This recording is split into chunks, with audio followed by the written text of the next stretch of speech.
What's up guys, I'm Joel Dodge, welcome back to the channel. Today I'm going to be showing you how I use Digisticks to make my drums inside of Cubasis 3. Let's get into it.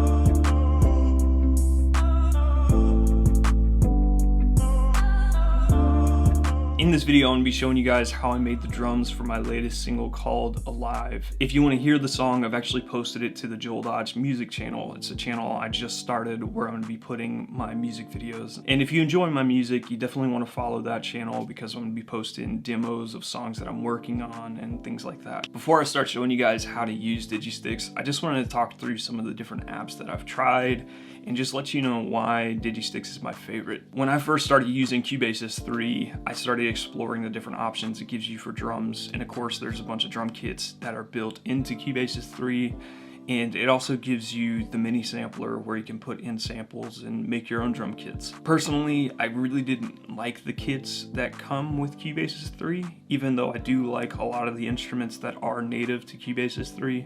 The drum kits just really weren't doing it for me. And then when I tried to make my own drum kits in the mini sampler, I was just finding that it wasn't a very smooth process and it really wasn't working very well for me. I think the mini sampler is great when you want to put a one-shot in there and make your own instruments, but I've been finding that it just doesn't work that well if you're going to load up a bunch of different samples into it. That's when I actually tried out Beatmaker 3 as like using it as a drum machine basically. So I would record audio in Cubasis, send that audio to Beatmaker 3, do the drums, and then send the drums back to Cubasis. This was a relatively good solution. The only thing is that going back and forth between two DAWs so much really was slowing down my workflow, and a lot of times would just like really limit how much I could get done in a day. And because of that, I came back to Cubasis, but I wanted to find something that worked really well with Cubasis, but also allowed me to make my own drum kits. So hopefully if you've been having a similar problem that I was having when I first started making music on the iPad, hopefully this will be a good solution for you. Let's get into it. Let me show you how to use this app. So I wanted to start out by showing you how to make your own drum kits inside of Digisticks and just kind of how to navigate the app. Also, just wanted to say it is raining outside and my son's awake, so I'm hoping that you don't hear them in the video, but if you do, I'm sorry about that. When you first open Digisticks, this is what you're gonna see. And I know it's probably a lot to take in, but we're gonna try and break it down and make it as simple as possible. So first off, you got your bank right here. And this is basically a folder that contains drum kits, right? So this is the default folder that it comes with. I've made a folder of my favorite kits that are inside of Digisticks, and then I have a user folder that is drum kits that I've made with samples that I've brought in from other places, right? And so whatever folder you're in, that's going to tell you what drum kits you have access to, right? So that's the default ones, and then I have my user kits, right? These are all drum kits that I've made. And what you're going to do if you want to make a new kit is press this plus button right here. This is where you're going to be able to make any new banks or drum kits. So we're going to go and create a new drum kit, and we're just going to call it demo. So we're going to create that. So once it takes you to the second window, this is where you have your drum pads, right? But they don't have any sounds in them yet. So what I like to do is open up my files on the side like this. So once you've opened up a folder in your Files app, you can actually scroll through the sounds and decide what you want to add to this.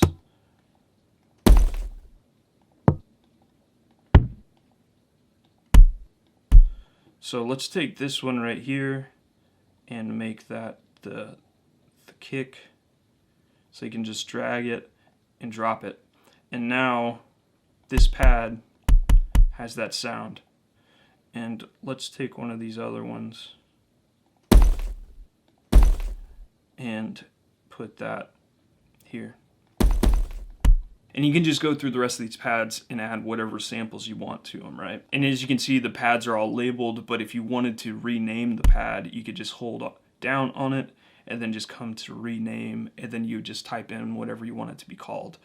I'm cool with leaving it as is. Alright guys, so here's the project. What I ended up doing was just turning all the other tracks into one single audio track, having the drums separate, and we're going to recreate the drums that I did. What I have here right now is actually a few loops.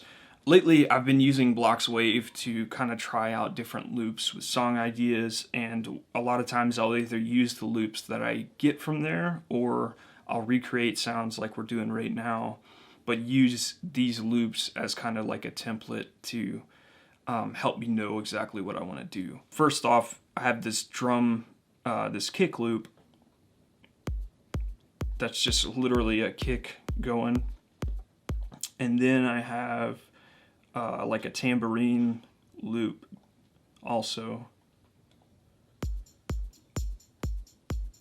and then finally I have this these big swooshes to kind of help with transitions in the song.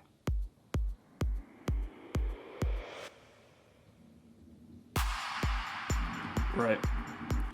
So that's how the loops sound. I'm gonna let you hear how it sounds with the song as is. What it's like to be alive.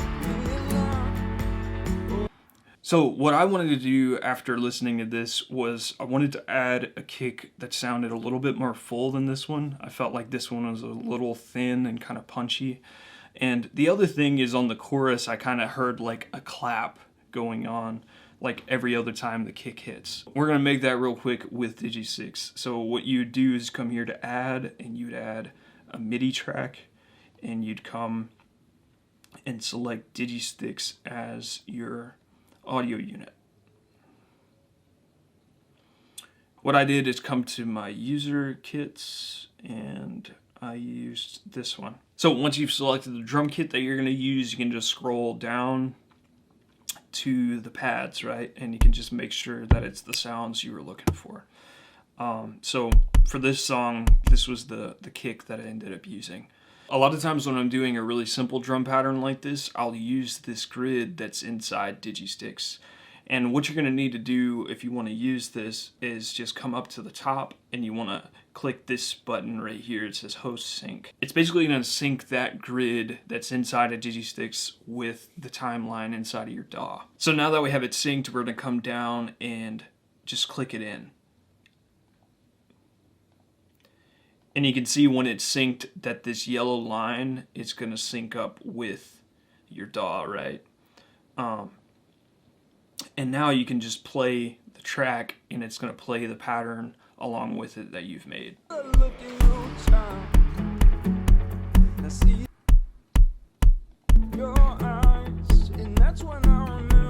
So once we have that set up, we just come into our timeline wherever we want that drum pattern to be, and you just press record. So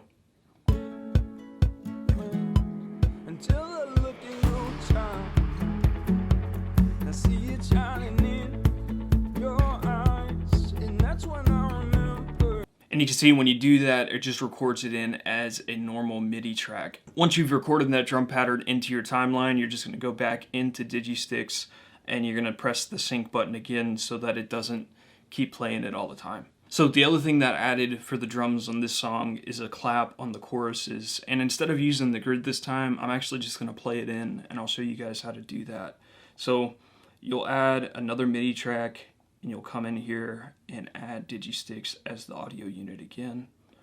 And for this one, I ended up using one of the kits that comes with Digisticks, this one right here, and I just liked how this clap sounds. So you can play in your sounds by using these pads, or if you have a MIDI controller, you can play it in with the MIDI controller. That's the other really cool thing about Digisticks, is it works just like any other AUV3 unit that you would use inside Cubasis. We're gonna go ahead and record the claps in for this. What it's like to be alive, be alive. Oh, see it shining in your eyes. Right, and I'm not used to clicking it in with the mouse, so I definitely need to quantize that.